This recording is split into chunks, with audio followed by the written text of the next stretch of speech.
9 নম্বর প্রশ্ন বলছেন, আসসালামু আলাইকুম। একজন ইমাম সাহেব বলল যে এশা পরে এশার 2 রাকাত সুন্নত ছাড়া 1 রাকাত বেতর পড়া যাবে না। যদি 1 রাকাত বেতর পড়ে তাহলে তাকে অবশ্যই এশার সুন্নত পড়তে হবে, আর যদি এশার সুন্নত না পড়ে তাহলে 3 রাকাত বেতর পড়তে হবে। এই বক্তব্য কি সঠিক? দয়া করে জানাবেন। না, এটা সঠিক নয়, তবে এটা হানাফি ফতুয়া, এমনকি কিছু হাম্বলীদেরও ফতুয়া।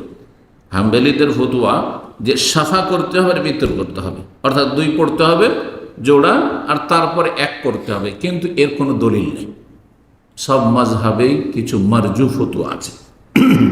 ফতুয়াকে যাচাই বাছাই করতে হবে হাদিসের। নবী সাল্লাল্লাহু আলাইহি ওয়াসাল্লাম বলেছেন আউতির বিওয়াহিদ, হ্যাঁ 1 রাকাত বেতর পড়ো। নবী সাল্লাল্লাহু আলাইহি ওয়াসাল্লাম 1 রাকাত বেতর পড়েছেন, 3 পড়েছেন, যে কোনো বেজোড় করেছেন, 5 পড়েছেন, 7 পড়েছেন, 9 পড়েছেন, 11 পড়েছেন, 13 পড়েছেন, কোন কোন হাদিস প্রমাণ করে।